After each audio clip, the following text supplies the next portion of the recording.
할렐루야. 2021년 4월 25일 주일 예배를 주님께 올려드리도록 하겠습니다. 이 시간 우리 축복하면서 예배를 시작하기를 원합니다. 우리 다 같이 일어서셔서 우리 함께 옆에 있는 분을 축복하면서 찬양하기를 원하는데,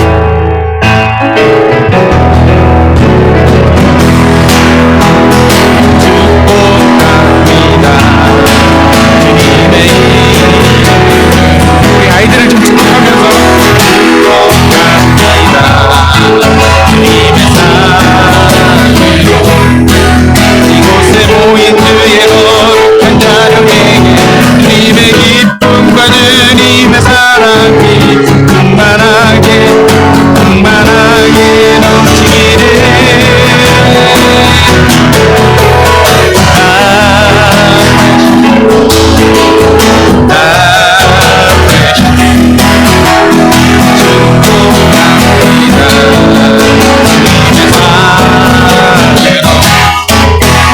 아멘.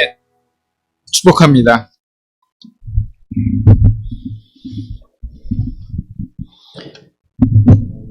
우리 아이들은 주선미 사모님을 따라가 주시고요. 우리 이 시간 조용히 묵상으로 기도하며 예배로 나아가기를 원합니다. 주님이 우리의 죄를 모두 용서해 주시고 우리 죄를 자백하면 기억하지 않으신다고 약속하셨습니다. 이 시간 조용히 묵상으로 우리 죄를 고백하며 나아가기를 원합니다.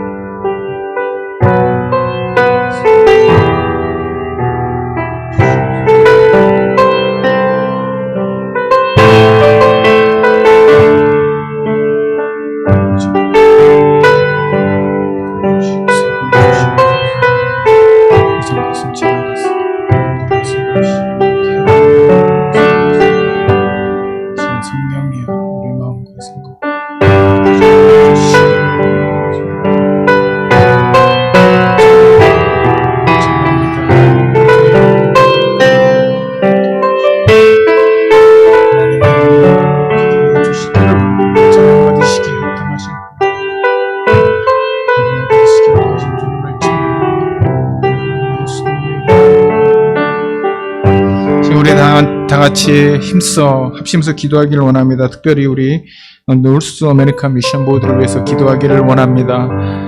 지금도 이 북미 지역에 교회가 없는 곳에 복음을 전하기 위해서 많은 목사님들이 교회를 세우고 또 헌신하고 기도하고 있습니다. 이 시간 성령님, 이 북미 지역에 주님의 복음이 선포되어지게 하여 주시옵소서. 죄악으로 물들어가고 있는 이 미국에 하나님의 복음이 다시 일어나 부흥이 일어나게 하여 주시옵시고 하나님의 말씀이 우리의 심령을 깨우는 귀한 역사 일어나게 하여 주시옵소서 하고 우리 합심해서 노스 아메리칸 미션 보드를 위해서 같이 기도하겠습니다.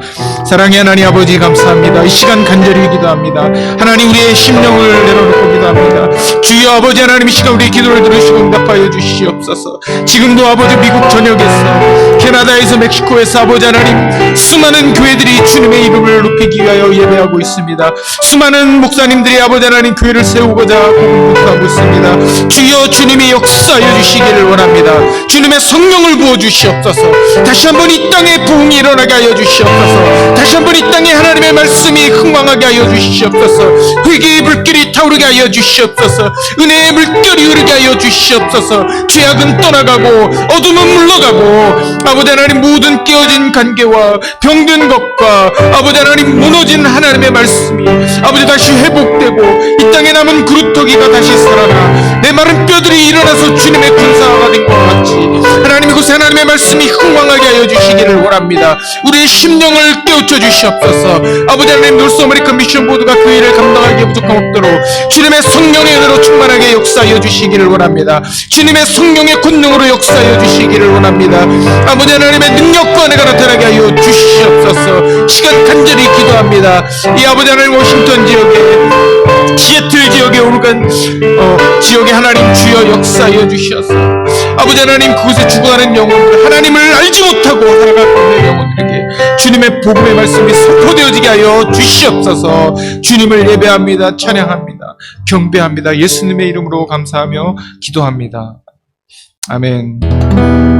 할렐루야. 이 시간 우리 살아계신 하나님 함께 찬양하기를 원합니다. 기뻐 찬양해.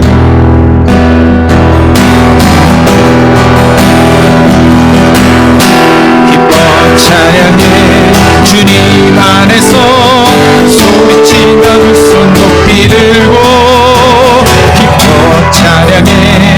주님 안에서 구원의 주님 기뻐 찬양해. 기뻐 찬양해. 기뻐 찬양해. 주님 안에서 소리치며 두 손 높이 들고 기뻐 찬양해. 주님 안에서 구원의 주님 기뻐 찬양해. 왕 대신 주께 영광 돌리세. 우리는 주님의 백성이니 함께 모여다 기뻐 찬양해. 주님 안에서 소리치며 두 손 높이 들고 기뻐 찬양해. 주님 안에서 구원의 주님 기뻐 찬양해. 온 땅이여 주를 찬양. 온 땅이여 주를 찬양. 날마다 주를 찬양하세. 주의 기사와 주의 영광 온 땅에 널리 알려졌네. 위대하신 주, 위대하신 주, 그의 힘과 위엄을 기뻐하라. 그의 다스리심을 온 땅이여 주를 찬양. 날마다 주를 찬양하세. 주의 기사와 주의 영광 온 땅에 널리 알려졌네.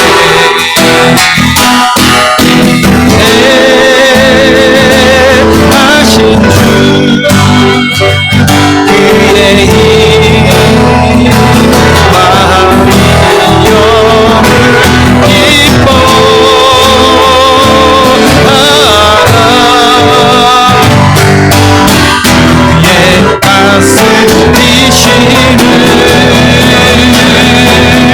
온 땅이여 주를 찬양. 날마다 주를 찬양하세. 주의 기사와 주의 영광 온 땅에 널리 알려졌네. 아멘. 이 시간 예배를 위해서 김대벽 집사님 기도해 주시겠습니다. 여호와께서 이스라엘의 생축과 애굽의 생축을 구별하시니 이스라엘 자손에 속한 것은 하나도 죽지 아니하리라. 오늘도 내 백성을 구별하시고 그 백성들을 지켜주시고 축복하여 주시는 만군의 여호와 우리 주 하나님 아버지를 찬양합니다. 오늘도 이렇게 좋은 날 주님 전에 우리 사랑하는 먼저 사랑교회 식구들을 불러 모아 주시옵시고 주님께 경배하며 예배 드릴 수 있도록 인도하신 것을 다시 한번 감사를 드립니다. 참으로 아직도 어려운 시기에 있지만은 주님께서 구별하신 백성들이 이제 주님 앞에 무릎 꿇고 기도하며 주님께 아뢰옵기는 이제 우리의 죄를 용서하여 주시옵시고 우리의 기도를 들으시고 용서하시며 주님의 분노를 이제 주의 성에서 주의 백성에게서 멀리 하여 주실 것을 간구하옵나이다. 우리의 잘남이 아니요 우리의 의로가 아니라 주님의 오직 자비로우신 자비의 간구를 드리오니 우리를 용서하여 주시옵시고 이 땅을 다시 회복시켜 주시사 주님이 원하는 주의 백성으로 삼아주시기를 원합니다. 이 시간에 이 북미를 위하여 다시 한번 기도를 드립니다. 세계의 리더요, 세계의 큰 국민인 이 미국을 다시 한번 축복하시다. 저들이 주 앞으로 돌아올 수 있도록 인도하여 주시옵시고, 이제 저들이 회개하고 돌아옴으로 인하여서 세상에 화평과 참으로 주님의 의가 나타날 수 있도록 인도하여 주시옵소서. 이 미국의 대통령을, 지도자들을 주님께서 기억하여 주시기를 원합니다. 저들이 돌아서지 아니하면 이제 세상에 얼마나 더 많은 일들이 벌어지며 또 이제 많은 영혼들이 죽어갈지 알 수 없습니다. 주님께서 도와주시옵시고 세계의 비정자들을 주님께서 다시 한번 세우시사 저들로 하여금 놀라운 역사들이 일어날 수 있도록 인도하여 주시옵소서. 참으로 이제 저희 가족들도 이제 힘들고 어려운 때를 지나고 있습니다. 지금 저들로 하여금 먼저 주의 그 나라와 그 일을 구할 수 있도록 인도하여 주시옵시고, 세상에 많은 것들이 있지만 세상 것을 쫓지 아니하며 주님의 말씀을 따라가는 저희들 될 수 있도록 인도하여 주시옵소서. 주님께서도 사랑하는 종을 세우셨사오니 저로 하여금 저의 입술을 주님의 말씀의 도구로만 사용하시사 이제 선포되는 말씀으로 하여금 세상이 변하면 우리의 삶이 변하는 놀라운 역사들이 일어날 수 있도록 인도하여 주시옵소서. 지금은 시작하는 시간이 오니 마치는 시간까지 악한 마귀의 절충하지 못하도록 홀로 중화하여 주시옵시며 홀로 영광 받아 주시옵소서. 모든 말씀 나를 구원하신 주 예수 그리스도의 이름으로 기도드렸사옵나이다. 아멘.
아멘. 함께 하나님 말씀을 봉독하겠습니다. 사무엘상 17장 45절 말씀, 한 절 말씀을 함께 봉독하도록 하겠습니다. 구약성경 사무엘상 17장 45절 말씀입니다.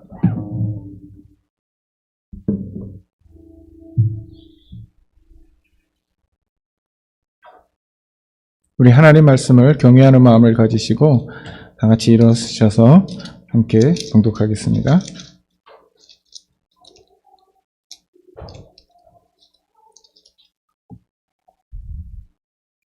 17장 45절 말씀. 다 같이 한 목소리로 읽겠습니다. 시작. 다윗이 블레셋 사람에게 이르되 너는 칼과 창과 단창으로 내게 나아오거니와 나는 만군의 여호와의 이름 곧 내가 모욕하는 이스라엘 군대의 하나님의 이름으로 내게 나아가노라. 아멘. 자리에 앉아주시기를 바랍니다. 기도하겠습니다. 하나님 감사합니다. 오늘도 주님께서 우리에게 좋은 날을 주시고 하나님의 영광을 나타내기 위하여서 우리로 하여금 주님을 찬양하며 경배하게 하여 주신 은혜 감사합니다. 우리가 여러 가지 마음으로 이 자리에 나왔을지라도 오직 주님만을 높이고 경배하는 귀한 예배자의 마음을 우리에게 허락하여 주시옵소서. 우리 먼저 사랑교회 각 가정을 위하여서 이 시간 축복하며 기도합니다. 주님, 악한 마귀 우리를 쓰러뜨리려고 우는 사자와 같이 삼킬 자를 찾아 헤매는 이때에 우리 먼저 사랑교회 모든 지체들 주님의 말씀으로 무장되어 마귀와 싸워 승리할 수 있는 귀하고 복된 주님의 용사되게 하여 주시옵소서. 우리에게 허락하신 귀한 자녀들을 주님 기억하여 주시고 그 자녀들이 어디에서 무엇을 하든지 간에 주님의 지키심과 인도하심을 경험하게 하여 주시기를 간절히 소원합니다. 부족한 종 하나님의 귀한 말씀을 들고 섭니다. 이 말씀 가운데 성령이여 역사하여 주시옵소서. 감사하며 예수님의 이름으로 기도합니다. 아멘.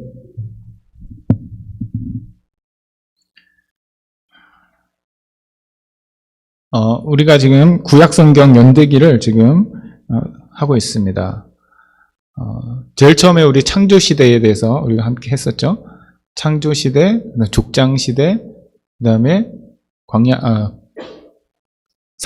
광야시대, 사사시대, 그 다음에 오늘이 왕국시대, 왕국시대죠. 선생님 한 번만 눌러주시겠어요? 한 번 더 눌러주세요. 이렇게 지금 순서가 있는데 오늘 화면이 딱 안 맞네요. 오늘 이제 왕국 시대인데 하나님께서 이제 처음에 창세기의 천지창조 다 기억하시나요? 네. 그 6가지 이렇게 하나님께서 첫째 날, 둘째 날, 셋째 날, 넷째 날, 다섯째 날 뭘 만드셨는지 다 기억하세요? 네. 우리가 기억력이 이제 망각의 그 은사가 있는 것 같아요. 그렇죠? 우리가 괴로운 일이 있을 때 그걸 계속 기억하고 있으면 너무 힘들잖아요. 그래서 하나님께서 우리에게 이게 잊어버릴 수 있는 은혜를 주셨습니다.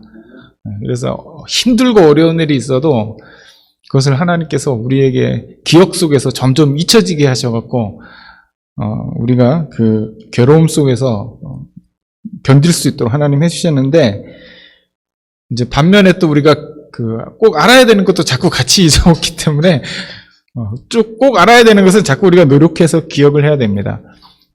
그래서 하나님께서 나눔과 채움으로 그렇죠? 천지를 창조하시고 그다음에 이제 족장 시대 믿음의 선조들을 부르시죠 하나님께서. 그다음에 이제 광야 시대, 광야 시대와 사사 시대. 지난주까지 우리가 사사 시대, 왕국 시대를 했는데 이 사무엘이 사사 시대와 왕국 시대의 중간 다리 역할을 하는 사람입니다. 그래서 오늘 그 부분을 함께 좀 나누기를 원합니다. 사무엘, 제가 사무엘의 뜻이 뭐라고 지난주에 말씀드렸습니까? 혹시 기억나시는 분 계세요? 사무엘은 기도응답이다. 이 사무엘이라는 이름은 기도응답이라는 뜻이라 그랬죠. 사무, 샤마라는 히브리어에서 나온 말인데 듣다, 하나님이 들으셨다 이런 뜻이에요. 그러니까 사무엘은 기도한 것을 하나님이 들으시고 그 결과로 태어난 아이가 사무엘이죠. 제가 지난번에도 설명드렸듯이 한나는 뭐를 위해서 기도했어요? 아들을 달라고 기도했죠. 한나는. 근데 하나님은 어떻게 하셨습니까? 한나를 살려주신 거죠. 한나는 아들을 달라고 기도했지만 하나님께서는 한나에게 생명을 주신 거예요. 놀라운 그런 하나님의 응답이시죠. 우리는 우리 눈앞에 보이는 어떤 것을 해결하기 위해서 그것을 놓고 기도합니다. 그러나 하나님은 그것을 해결해 주시는 분이 아니고 더 근본적인 문제를 해결해 주시는 분이에요. 우물가에 그 사마리아 여인이 낮 12시에 뜨거운 태양에 물을 길러 왔었죠. 이 여인은 자기가 12시에 물 길러 나오는 게 싫었어요. 그래서 영원히 목마르지 않는 물을 원했죠. 근데 예수님께서는 어떻게 하셨습니까? 이 여인의 마음속의 상처와 고통을 치료해 주셨죠. 아무 때나 와서 물 기를 수 있도록 근본적인 것을 해결해 주셨다는 것입니다. 자, 사무엘이 이런 기도 응답의 사람이에요. 기도 응답을 받고 태어난 사람입니다. 그래서 하나님께서는 이 사무엘에게 말씀하시고 이 사무엘은 하나님의 뜻대로 이스라엘을 다스리는 사사로서의 역할을 잘 감당하고 있었습니다. 그런데 이스라엘 백성이 이제 가만히 보니까 사무엘이 나이가 들어서 늙으니까 이제 그 후계를 누구를 정할 것인가 이제 고민을 했어요. 근데 아들들을 보니까 아들이 엘리자 사장처럼 똑같이 이게 시원찮은 거예요. 그래서 이 이스라엘 백성들이 그때부터 뭘 하냐면 인간 왕을 달라고 이 사무엘에게 요구하기 시작합니다. 근데 하나님께서는 이 인간 왕을 달라고 하는 이 이스라엘 백성을 향해서 그것은 사무엘, 지금 이스라엘을 실제적으로 다스리고 있는 사무엘, 너를 무시하는 것이 아니고 나를 무시하는 것이다 라고 사무엘상 8장 7절에서 이렇게 말씀하고 있습니다. 그들이 너를 버림이 아니요 나를 버려 자기들의 왕이 되지 못하게 하려 함이니라. 하나님께서 지금 이스라엘 백성이 왕을 구하는, 인간의 왕을 구하는 그 이스라엘 백성들의 행동을 통해서 모욕감을 느끼셨다는 거예요. 하나님을 왕으로 인정하지 않는 그들의 모습을 보았다는 것입니다. 그렇다면 이스라엘 백성은 왜 이런 하나님을 모욕하는 행위, 자신들도 모르고 하는 것이죠. 그렇죠? 왜 하나님을 거부하고 인간의 왕을 구했을까요? 왜 이스라엘 백성은 이런 죄악을 저질렀을까요? 어리석은 행동을 했을까요? 우리 인간의 속성을 잘 살펴보면 잘 알 수가 있습니다. 사람은 보이는 것에 열광하죠. 보이는 것을 사람들은 신뢰하고 더 열광해요. 보이지 않는 것에 대한 것은 사람들이 주목하지 못하고 무시할 때가 종종 있습니다. 보이는 것에 열광한다라는 그 증거가 뭡니까? 헤롯 왕이라는 사람이 성경에 나오죠? 헤롯이 지은 그 예루살렘의 성전은 무려 40년 동안 지은 엄청난 건축물이었습니다. 헤롯은 건축의 대왕이었어요. 건축을 너무나 좋아했던 사람이고 잘했던 사람이에요. 그런데 그 헤롯이 멋진 건물들을 지어놓고 이스라엘 백성의 마음을 얻고자 했어요. 왜 그렇습니까? 헤롯은 정통 이스라엘 사람이 아니에요. 에돔입니다. 에돔. 그래서 이스라엘의 왕이 되기 부족한 사람입니다. 그러니까 자기의 정통성이 부족하니까 그것을 메꾸기 위해서 어떻게 했을까요? 아주 이스라엘 백성들이 좋아하는 성전을 멋지게 지어놓은 거예요. 그 사람들이 그것을 보고 거기에 주목하기 시작하니까 이 헤롯이 자기가 통치하기에 너무 좋은 것입니다. 이집트에 많은 아주 웅장한 건물들이 있습니다. 막 성전도 있고, 그 다음에 뭐 피라미드도 굉장히 크죠. 근데 그 모든 화려한 건축물의 뒷 배경에는 뭐가 있냐면 왕조의 그 정통성이 없는 사람들이 그런 일을 행했다는 거예요. 내가 왕이 될 수 없는 사람인데 뭐 힘으로 뺏었어요. 그럼 그 사람들은 아주 높은 건물을 짓습니다. 그럼 사람들이 그 건물을 보고 그 사람의 권위를 인정하는 거예요. 이게 인간의 약점입니다. 우리는 보이는 것에 열광해요. 뭔가를 이렇게 보여줘야 돼요. 그래서 이 십자가도 있지만 십자가 하면 기독교가 딱 생각나죠. 그렇습니까, 여러분?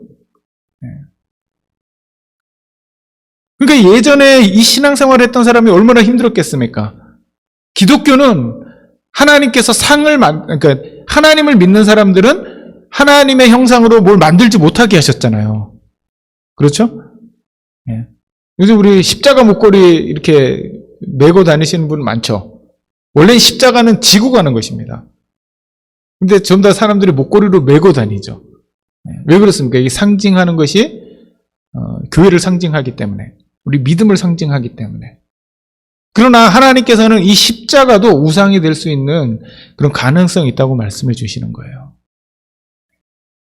그래서 이 하나님을 믿는 사람들은 어떤 형상을 만들지 않습니다. 하나님의 이름으로. 그렇기 때문에 사람들이 굉장히 어려워요. 하나님을 믿는 것을 어려워해요. 왜? 지금 눈앞에 보이지 않으니까. 그러니까 사람들이 이스라엘 백성이 뭘 요구합니까, 지금? 지금 우리 눈앞에 보이지 않는 그 하나님은 우리가 왕으로 의지할 수 없으니 눈앞에 보이는 인간 왕을 세워달라. 눈앞에 지금 보이는 우리가 의존할 수 있는, 우리가 믿을 수 있는 그 인간 왕을 세워달라. 하고 요구하는 것입니다. 자, 그래서 세워진 첫 번째 이스라엘의 왕이 누굽니까? 바로 사울 왕이죠. 사울 왕. 신약 성경에도 사울이 등장하죠. 신약 성경에 나오는 사울은 바울이죠. 바울. 구약에 나오는 사울은 이스라엘의 최초의 왕입니다. 자, 이스라엘에서는 예전에 왕을 세울 때 기름을 부었어요.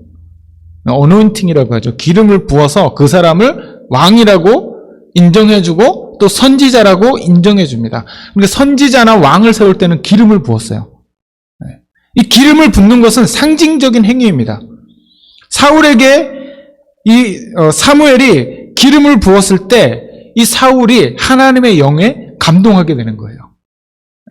다시 말해서 기름을 붓는다라는 의미는 뭐냐면 성령이 우리 가운데 임하셨다라는 것을 상징하는 것입니다. 사무엘이 기름을 가지고 이 사울에게 부었습니다. 그래서 사울은 왕이 되었어요. 왕이 되었어요. 기름을 부었기 때문에. 근데 이 사울의 출신이 어디입니까? 여러분 어디 출신이십니까? 한국 민족 출신이죠. 그렇죠? 코리안이죠. 코리안. 미국에서 이 한국 사람들이 힘이 있습니까? 없습니까?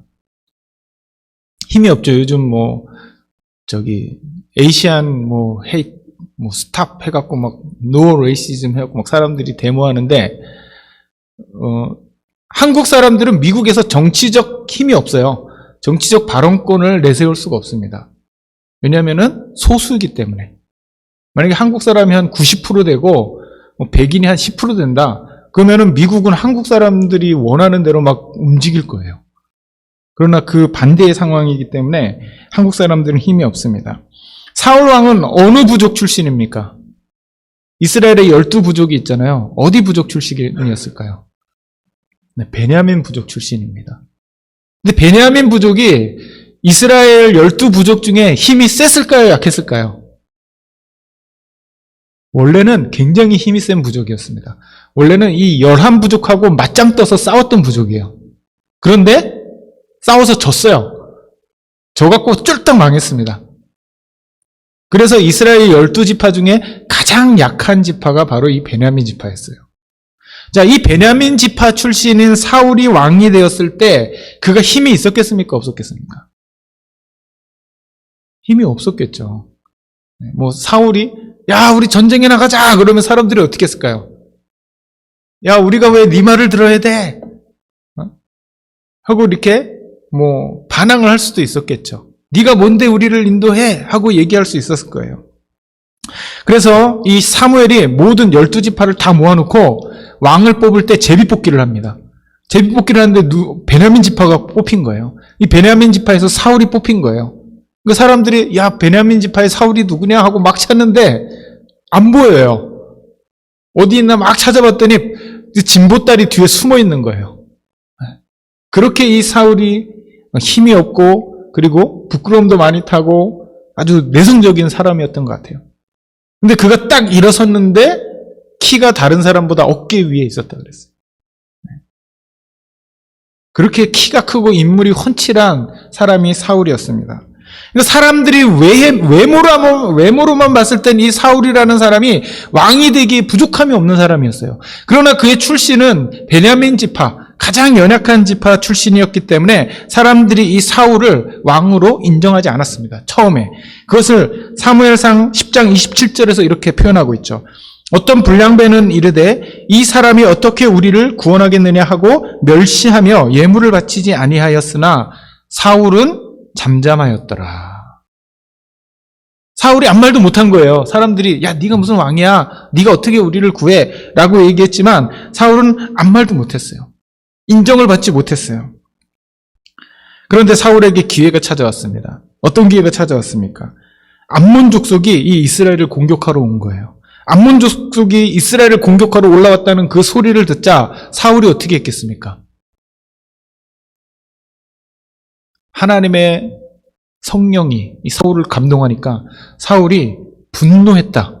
이렇게 성경은 표현하고 있습니다. 사무엘상 11장 6절에 보니까 사울이 이 말을 들을 때에 하나님의 영에게 크게 감동되매 그의 노가 크게 일어나. 하나님의 영이 임하니까 이 사울에게 분노가 일어났다 그랬어요. 여러분, 우리는 성령의 충만함을 입으면은 화가 납니까? 아니면 평안합니까? 마음이. 하나님의 영은 평화의 영이시잖아요. 그런데 성령이 임하니까 이 사울이 화가 났다, 분노했다. 이렇게 표현하고 있습니다. 왜 그렇습니까? 하나님의 영은 평안을 주는 영이기도 하지만 또한 하나님의 영은 공의의 영, 정의의 영이시기 때문에 부당한 것, 잘못된 것을 보면 화가 나게 돼 있어요. 그리스도인들은 그렇게 해야 됩니다. 그리스도인들이 불의를 보는데 아무렇지도 않다? 불의가 너무 익숙하다? 그 사람 성령의 사람 아닙니다.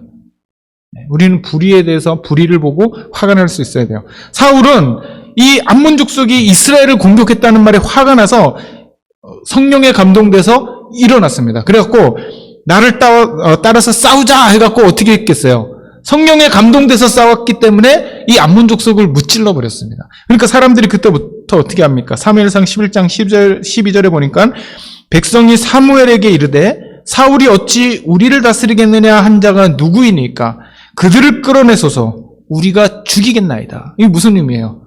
이제 사울의 왕권에 대해서 더 이상 왈가왈부하지 말라. 사울은 우리를 다스리는 왕이다 라고 모두가 인정하기 시작한 것입니다. 그래서 사울은 왕으로 이제 인정을 받았어요. 자, 사울이 왕으로 인정받은 원인이 무엇입니까? 암몬과의 전쟁에서 승리한 것이죠. 암몬과의 싸움에서 승리한 거예요. 근데 어떻게 승리할 수 있었습니까? 하나님의 영이 사울과 함께 하셨기 때문에.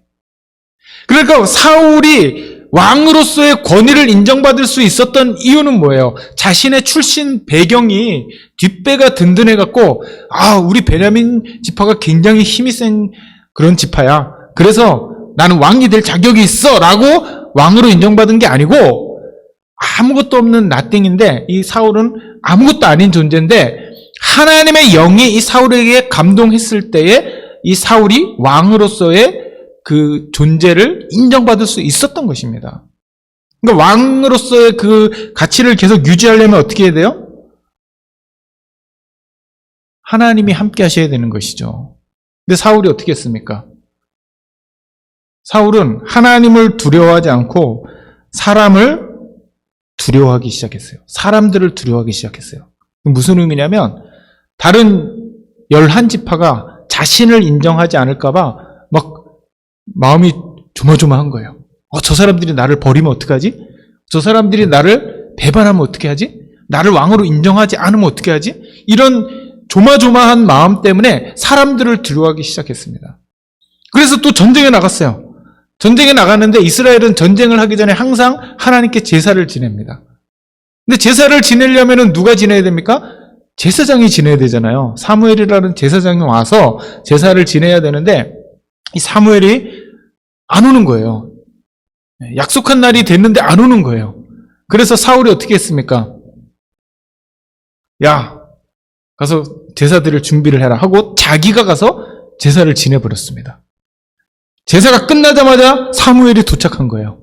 조금만 더 기다렸으면 되는데 사울이 불안한 마음 때문에 사무엘이 오기도 전에 제사를 지내버린 거예요. 오늘날처럼 핸드폰이 있으면 전화해갖고 언제 오세요? 그러면 기다릴 수 있는데 예전에는 핸드폰이 없잖아요. 어떻게 해야 됩니까? 올 때까지 기다려야 되죠. 네. 제가 그런 생각을 가끔 합니다. 우리 예배 시간이 몇 시입니까? 11시 반이잖아요. 근데 이제 늦게 오시는 분들이 있어요. 그러면 어떤 마음이 듭니까? 늦게 오면 미안하고 막 그러잖아요. 근데 제가 예전에 그런 생각을 했어요. 초대교회 사람들은 어땠을까? 늦게 오는 사람이 있었을까? 저는 없었다고 생각해요. 왜 그렇습니까? 시계가 없으니까 몇 시에 봅시다 이런 얘기가 없는 거예요. 그때는 그냥 누구네 집에 오세요 그러면 사람들이 그냥 자기가 올 수 있는 시간에 오는 거예요. 근데 오늘날은 이 예배 시간이 딱 1시간 뭐 이렇게 정해져 있기 때문에 그 시간에 안 오면 못 만나잖아요. 근데 예전에는 그냥 하루 종일 거기 있었던 거예요, 그냥. 그 시간 되는 사람이 와서 같이 교제하고 뭐 기도하고 막 그랬던 거예요. 우리도 좀 그랬으면 좋겠습니다. 그냥 주일날 그냥 아무 때나 와도 되는 그런, 힘들겠죠, 그것은. 왜냐면 요즘은 다 시계가 있어갖고 정확한 시간에 딱 끝나야 되고 정확한 시간에 와야 되고 그런 약속이 다 정해져 있기 때문에. 어쨌든 이 뭐 핸드폰도 없고 시계도 없고 사무엘이 안 오니까 이 사울은 그 자기의 불안한 마음을 달래기 위해서 제사를 지냈습니다. 그러니까 사무엘이 와서 그것을 보고 뭐라 그럽니까? 네가 어찌하여서 망령된 일을 행하느냐. 제사장이 해야 될 일을 네가 왜 하고 있냐? 라고 꾸짖을 때 사울은 뭐라고 얘기합니까? 사무엘상 13장 8절에서 9절에 보니까 이렇게 사울이 고백하고 있습니다. 사무엘이 길갈로 오지 아니하매 백성이 사울에게서 흩어지는지라. 사울이 이르되 번제와 화목제물을 이리로 가져오라 하여 번제를 드렸더니. 사람들이 흩어지는 그것을 막기 위해서 지금 사울이 뭘 한 거예요? 예배를 드린 거예요. 지금 사울의 관심은 어디에 있습니까? 우리가 예배는 누구에게 하는 것입니까, 여러분? 예배는 하나님께 하는 것이죠. 예배는 사람에게 하는 게 아니에요. 근데 지금 사울은 누구를 위해서 예배했습니까? 사람들을 위해서 예배한 거예요. 왜? 사람들이 흩어지지 않게 하기 위해서. 누구의 입맛에 맞춘 겁니까? 사람들의 입맛에 맞춘 거예요. 사람들이 어떤 걸 하면 좋아할까? 사람들이 어떻게 하면 나를 떠나지 않을까? 고민하다가 생각한 것이 바로 이 제사입니다.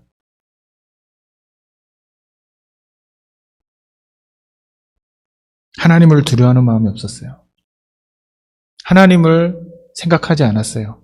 그렇기 때문에 자기가 지내면 안 되는 그 제사를 자기 마음대로 그냥 해버린 것입니다. 하나님을 경멸한 것이죠. 하나님을 우습게 하는 것이죠. 그러니까 어떻게 됩니까? 그때부터 사무엘이 이 사울에게 뭐라고 얘기하냐면 왕이 망령되이 행하였도다. 망령되게 행하였도다. 왕의 하나님 여호와께서 왕에게 내리신 명령을 지키지 아니하였도다. 그리하였더라면 여호와께서 이스라엘 위에 왕의 나라를 영원히 세우셨을 것이거늘 지금은 왕의 나라가 길지 못할 것이라. 아까 제가 처음에 설명드렸듯이 사울이 왕이 될 수 있었던 이유는 그의 배경이 아닙니다. 하나님이 그와 함께 하셨기 때문에 그래요.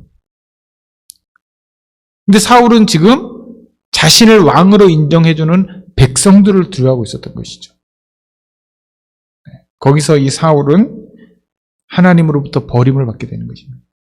더 이상 너는 이제 왕으로서 이스라엘을 다스릴 수가 없어. 그럼 이제 지금 사울 왕이 버림을 받았기 때문에 새로운 왕이 등장해야 되잖아요.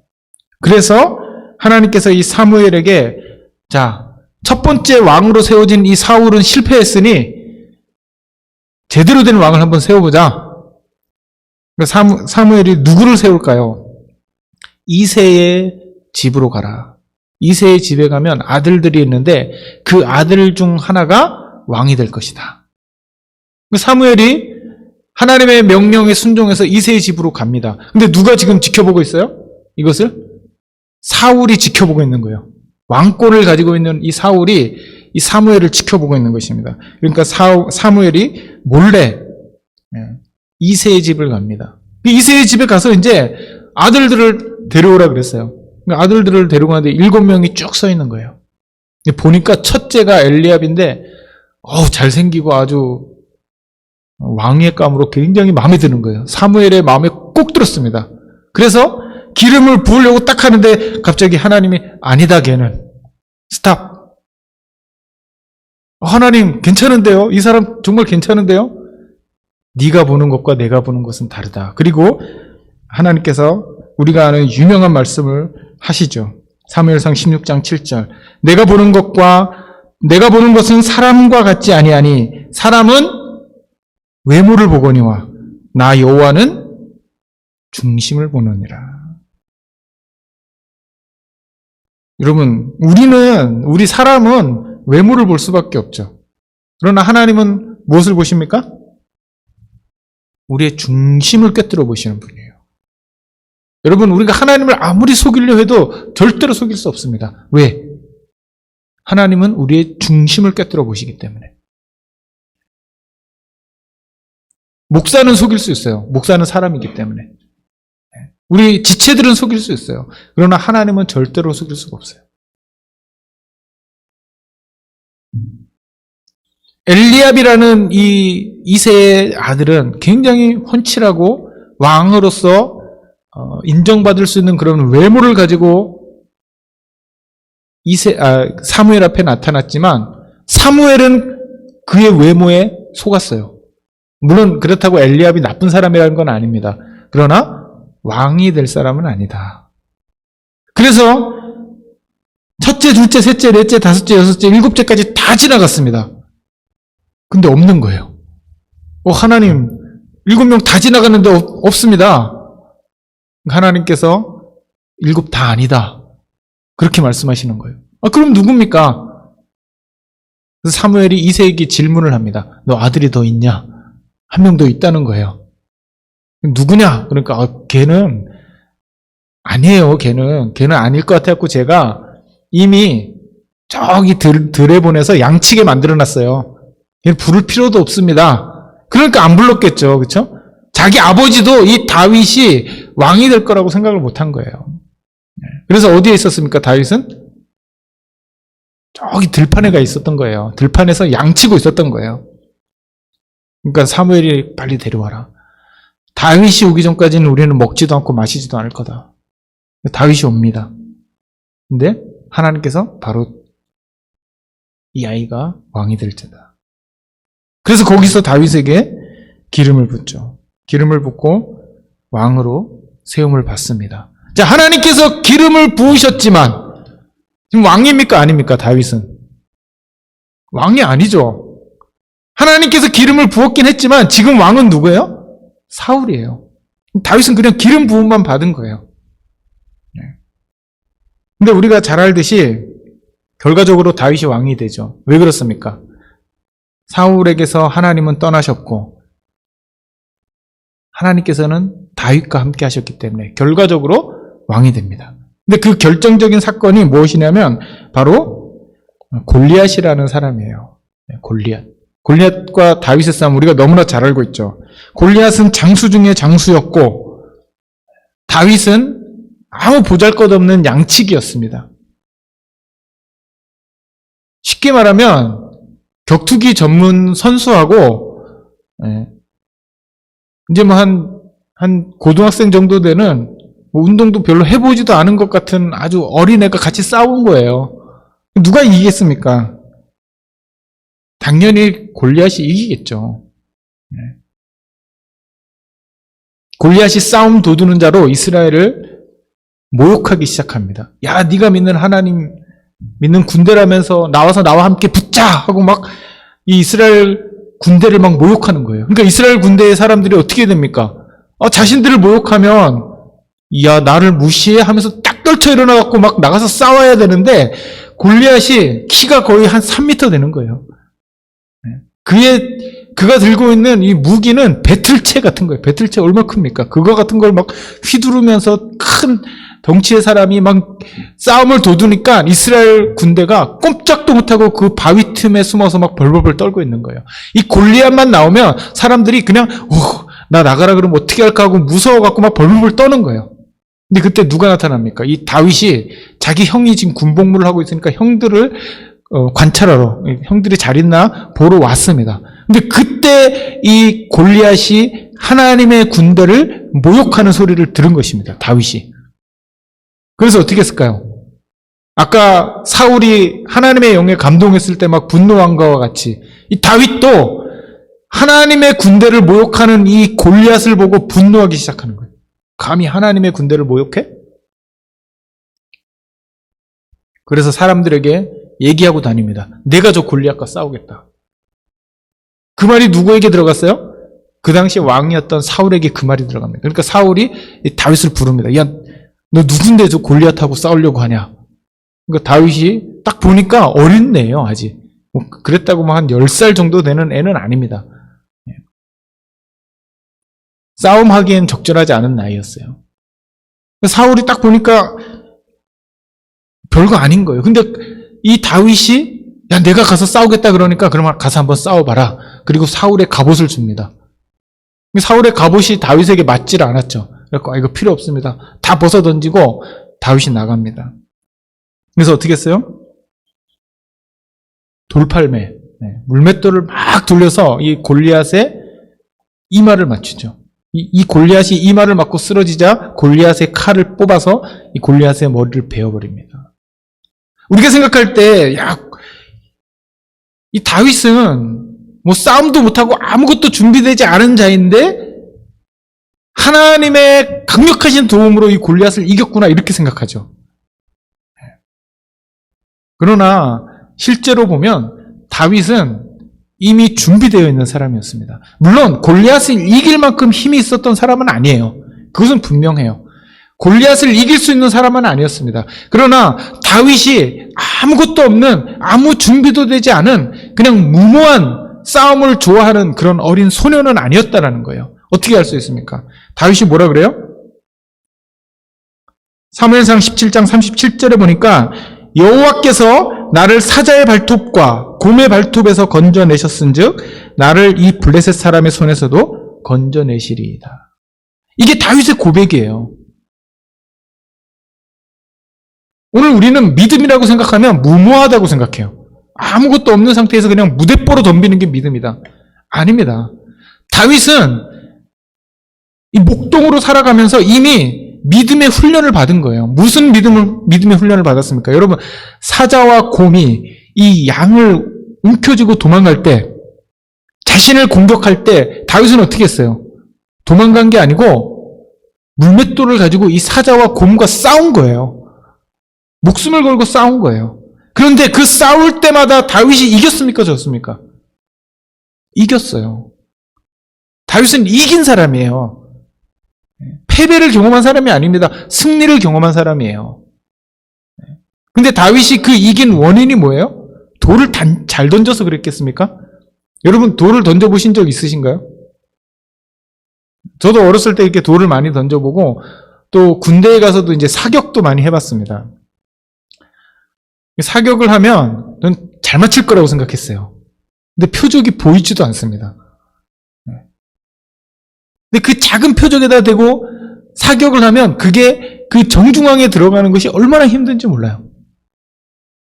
다윗이 물맷돌을 막 돌려갖고 던졌는데 이게 사자의 머리에 적중할 확률, 곰의 머리에 적중할 확률. 요즘 우리가 이 곰을 만나면 총을 쏘면 죽는다 그러죠. 우리가. 왜 그렇습니까? 곰은 머리에 정확하게 맞히지 않으면 죽지 않아요. 그러니까 더 화가 나서 막 덤벼든대요.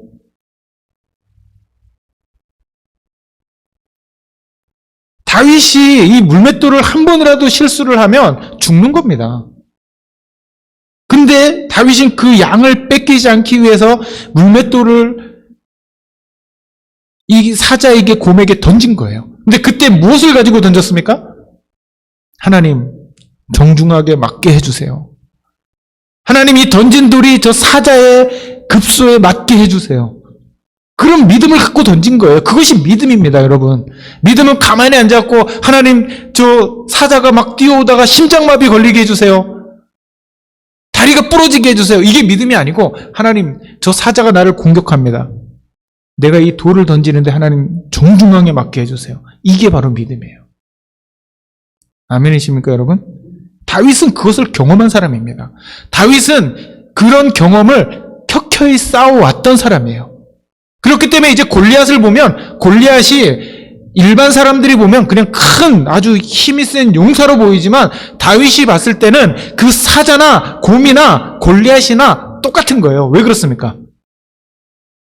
왜 그렇습니까? 하나님이 정중앙에 맞춰주시게 하면 아무리 골리앗이라도 돌을 머리에 정중앙에 맞고 멀쩡할 사람이 어디 있습니까? 이 다윗에게는 믿음이 있었던 것입니다. 어떤 믿음입니까? 지금까지 나와 함께 하신 하나님이 이 골리앗과 만났을 때만 나를 떠나실까? 그렇지 않죠. 앞으로도 계속 함께 하실 것이다. 그래서 그 믿음을 가지고 골리앗에게로 나아갔던 것입니다. 제가 가장 좋아하는 말씀이 이 다윗이 한 고백이에요. 오늘 우리가 읽은 말씀이기도 한데, 이 골리앗이 다윗을 보면서 뭐라 그러냐면, 야, 네가 나를 개로 알고 막대기를 가지고 내게 나왔냐? 내가 오늘 너의 살을 공중의 새들과 들짐승에게 찢어서 나눠줄 것이다 하고 이 골리앗이 이 다윗에게 막 엄포를 놓습니다. 근데 다윗이 그때 한 고백이 있어요. 저는 이 고백이 너무 좋아요. 뭐라 그랬냐면, 너는 칼과 창과 단창으로 내게 나아오거니와 나는 만군의 여호와의 이름, 곧 내가 모욕하는 이스라엘 군대의 하나님의 이름으로 내게 나아가노라. 이게 다윗의 믿음입니다. 너는 창을 갖고 오지만, 너는 칼을 갖고 오지만 나는 여호와 하나님의 이름으로 내게 나아간다. 이게 다윗의 믿음이에요. 우리는 이 싸움의 결과를 다 알고 있죠. 누가 이겼습니까? 다윗이 이겼죠. 어떻게 알고 있습니까, 여러분? 거의 3000년 전에 있었던 이 싸움의 결과를 우리가 어떻게 알고 있어요? 다윗이 이겼기 때문에 알고 있는 것입니다. 골리앗이 이겼다면 아마 기록되지 않았겠죠. 다윗이 나가지 않았다면 아마 기록되지 않았겠죠. 믿음의 역사는 길이길이 남게 되는 것입니다. 하나님이 함께하는 사람, 다윗은 골리앗을 쓰러뜨리게 되죠. 그리고 어떻게 됩니까? 사람들이 그때부터 이 다윗을 어떻게 얘기하냐면, 사울이 죽인 자는 1000명이요 다윗이 죽인 자는 10,000명이다. 이렇게 막 노래를 하고 다니는 거예요. 그러니까 사울 왕이 어떻겠습니까? 사울 왕은 누구를 신경 쓰는 사람이에요? 하나님을 신경 쓰는 게 아니고 누구를 신경 씁니까? 사람을 신경 쓰잖아요. 사람들이 하는 말이 이 사울 왕은 관심이 있는 거예요. 저 사람들이 뭐라고 하나? 근데 사람들이 가만히 하는 얘기를 들어보니까 자기보다 다윗을 더 높이는 거예요. 근데 사울 왕이 어떻게 생각했겠습니까? 왕권이 다윗에게 넘어갈 수도 있겠구나. 그래서 다윗을 죽이려고 합니다. 그래서 다윗이 이 사울 왕을 피해서 엄청나게 험한 생활을 하죠. 고난의 삶을 살죠. 그래서 시편 23편에 다윗이 사망의 음침한 골짜기를 지나가는 삶에 대해서 고백합니다. 그러나 하나님이 함께하는 사람이었던 이 다윗은 결과적으로 왕이 되고 유다 지파를 7년 반 동안 다스리고 33년 동안 이스라엘 전체 왕으로서 살아가게 되죠. 자, 사무엘이 세운 사울, 그리고 다시 사무엘이 기름 부은 다윗, 이렇게 왕권이 넘어가는 거예요. 근데 다윗이, 성경에는 다윗을 가장 이상적인 왕으로 그리고 있어요. 하나님 마음에 합한 자, 최고의 왕. 예수님도 다윗의 자손이시잖아요. 다윗의 왕권을 가지고 오시는 분이 예수님이거든요. 근데 다윗은 완벽했습니까? 아니면 흠이 있었습니까? 흠이 있었죠. 흠이 많았던 사람입니다. 어떤 흠이 있었습니까? 가장 큰 흠이 자신의 충신인 우리아의 아내 밧세바를 취한 것이죠. 이 다윗이 가지고 있는 가장 큰 흠이에요. 전쟁의 때가 돌아와서 군대를 이제 파견했습니다. 군대를 파견해서 전쟁을 막 하고 있었어요. 암몬 자손하고 막 전쟁을 하는데 다윗은 출전하지 않았어요. 그래서 자기의 왕궁 위에서 이렇게 거닐다 보니까 한 여인이 목욕을 하고 있는 거예요. 그것을 다윗이 딱 보았습니다. 음흉한 마음이 들었어요. 그래서 그 여인을 부릅니다. 그래갖고 하룻밤을 아주 즐겁게 보내요. 그리고 끝나는 줄 알았죠, 다윗은. 근데 끝나지 않았습니다.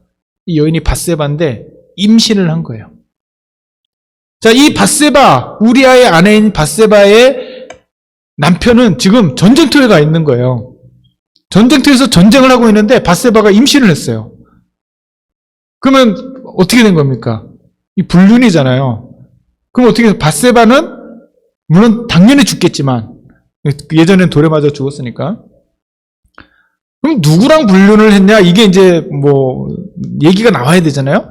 그러면 다윗이 들킬 확률이 굉장히 높아집니다. 다윗이 머리를 썼어요. 어떤 머리를 썼을까요?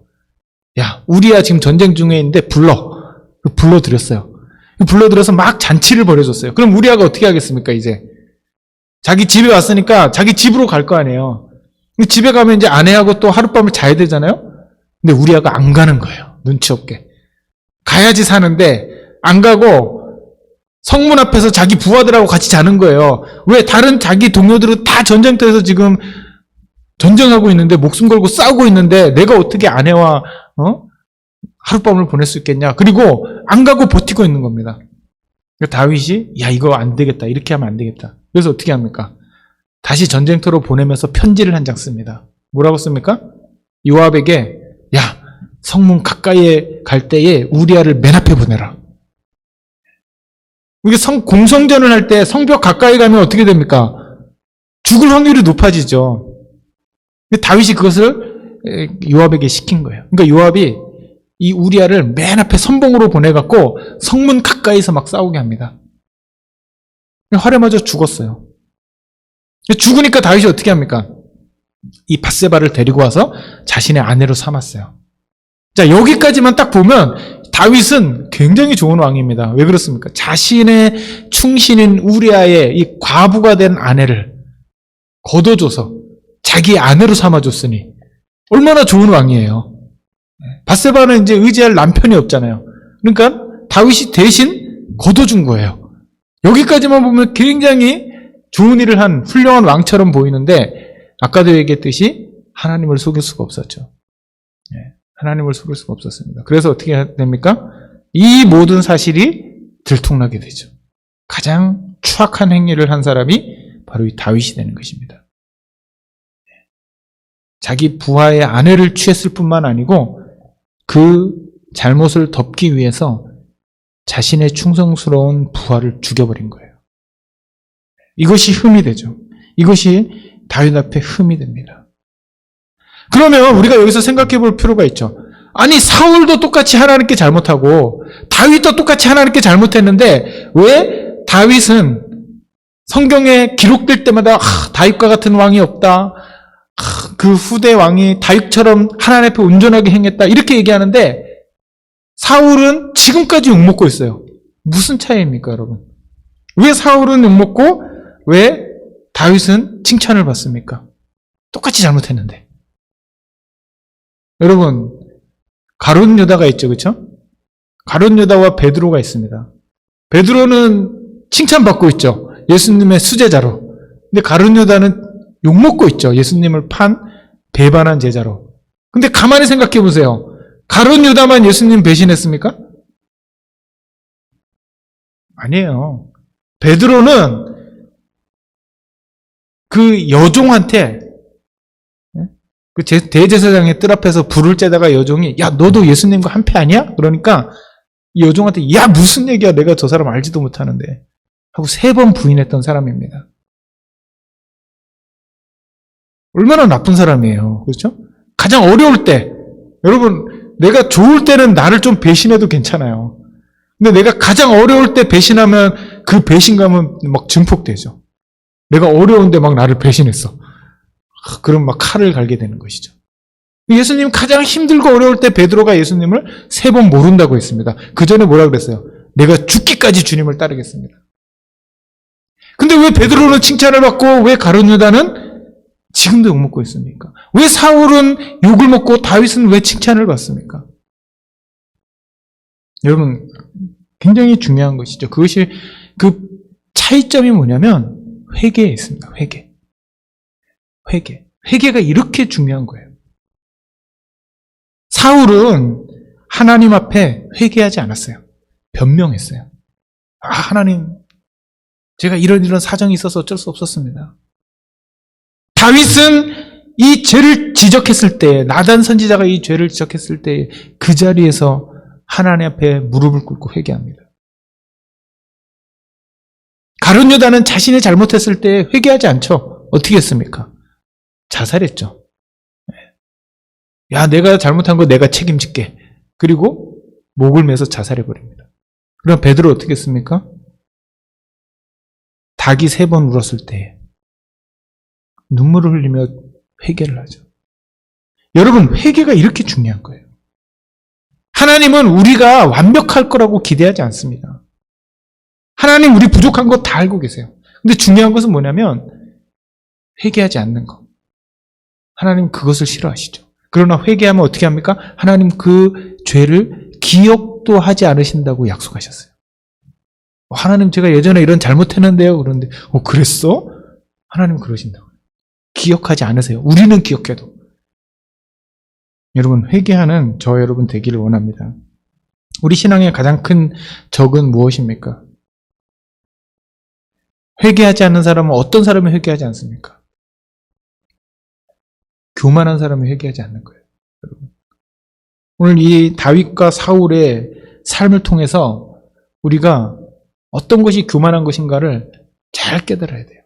사람들은 자꾸 자신감 있는 것, 믿음이 있는 것, 교만한 것, 겸손한 것, 이것 차이, 이 네 가지의 성품 가운데 혼동하는 그런 경향이 있습니다. 자신감이 있는 것과 교만한 것은 다른 것이죠. 믿음이 있는 것과 겸손한 것은 다른 것이죠. 제가 지금 하는 말이 무슨 말인지 좀 이해하기 어려우실 수도 있어요. 제가 예전에 고등학교 때 중창단을 했습니다. 막 노래 연습을 맨날 하고 다녔어요. 이제 교회에서도 맨날 노래 부르고 막 그랬어요. 그러니까 사람들이 잘한다 잘한다 칭찬도 해줬습니다. 저는 제가 잘하는 줄 알았어요. 근데 이제 우리 교회가 노방전도를 하고 있었는데 그 인천에 희망백화점이라고 있습니다. 그 희망백화점이 계단이 아주 큰 게 있는데 거기를 싹 비우고 영업이 끝나면 거기다가 무대를 설치하고 거기서 막 찬양을 하고 막 그런 거예요. 지나가는 사람들 들으라고.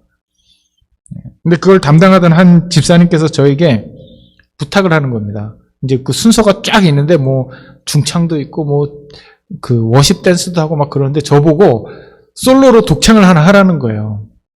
그래서 제가 그랬습니다. 못합니다. 겸손한 척 하려고 제가 저거 할 수 없습니다. 그랬어요. 근데 그 집사님이 저를 혼내는 거예요. 겸손한 게 아니라고 그것은. 주님이 우리에게 하라고 명령하실 때 우리는 뭐라고 얘기합니까? 못합니다. 겸양이 아니에요. 그것은 교만입니다. 왜 그것이 교만입니까? 하나님이 원하실 때 하라고 하시면 할 만한 사람에게 주시는 거예요. 그것을. 근데 우리는 나 스스로가 나를 판단하죠. 하나님이 나를 어떻게 판단하시냐 보다도 내가 나를 판단하는 그 판단을 가지고 할 수 있냐 없냐를 결정해요. 저는 그때 그게 교만인 걸 처음 알았어요. 너무나 많은 그리스도인들이 겸손한 것과 교만한 것을 구분하지 못합니다. 진짜 겸손한 게 뭐예요? 하나님이 명령하실 때 순종하는 게 겸손입니다. 나는 할 수 없어요, 하나님. 그러나 주님이 명하시면 제가 순종하겠습니다. 이게 겸손이에요. 교만한 사람은 어떤 사람입니까? 내가 다 할 수 있어요. 이렇게 얘기하는 사람이 교만한 게 아니고 하나님이 명령하시는데 하나님 저는 못해요. 거기서 못한다라는 그 주체가 누구예요? 자기 자신이 되는 것이죠. 주님께서는 우리에게 어떤 일을 맡기시면서 그 일을 감당할 수 있는 힘도 함께 주십니다. 제가 여기서 목사로서 서서 설교도 하고 뭐 여러 가지를 하지만 저 잘할 수 있는 사람 아니에요. 근데 저 순종하는 겁니다. 하나님께. 목회하라 그러니까 제가 순종하는 거예요.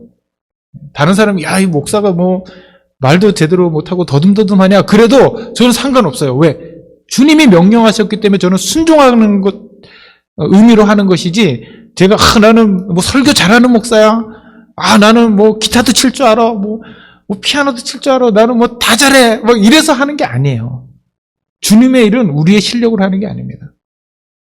하나님의 영이 감동했을 때, 주님이 말씀하셨을 때, 거기에 순종하고 나아가는 것이 믿음입니다. 주님이 함께 하시면 할 수 있다는 믿음을 가지고 나아가는 거예요. 우리 먼저 사랑교회 모든 지체들,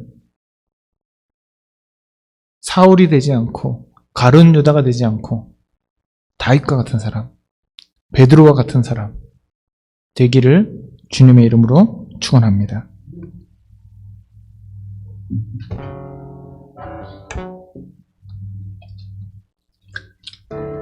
찬양 한 장을 할 텐데요. 제가 이 찬양 가사가 너무 좋아서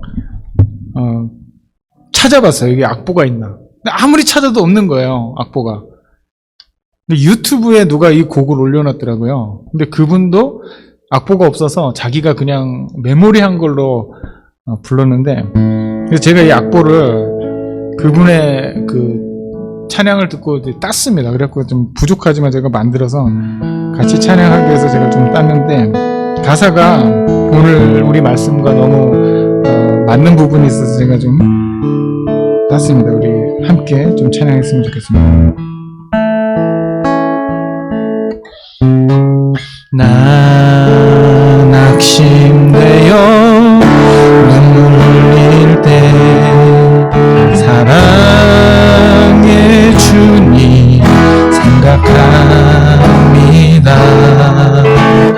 나 실패하여 아파할 때도 위로의 주님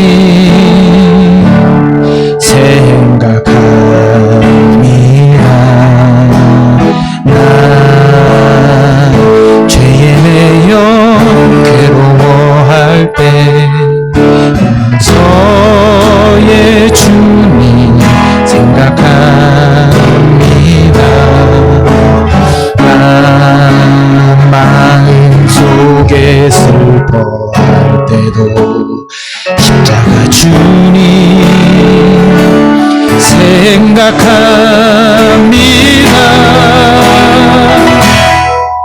나는 할 수 없으나 내 안에 주님이 하시네.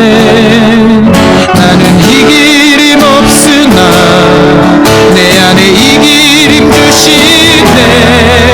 나는 할 수 없으나 내 안에 주님이 하시네. 나는 주님만 의지하리라. 다시 한번 고백합시다. 낙심되어 흘릴 때 사랑의 주님 생각합니다. 나 실패하여 아플 때도 위로의 주님 생각합니다.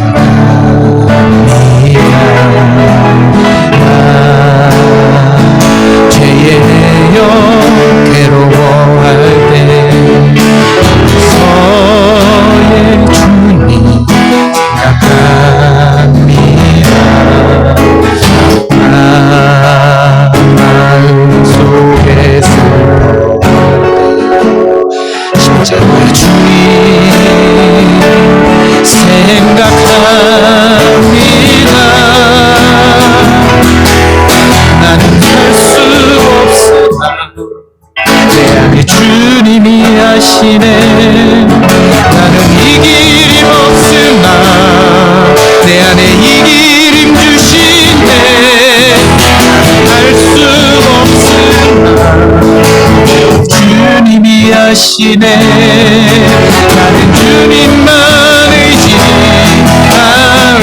나는 할 수 없으나 나는 할 수 없으나 주님이 하시네.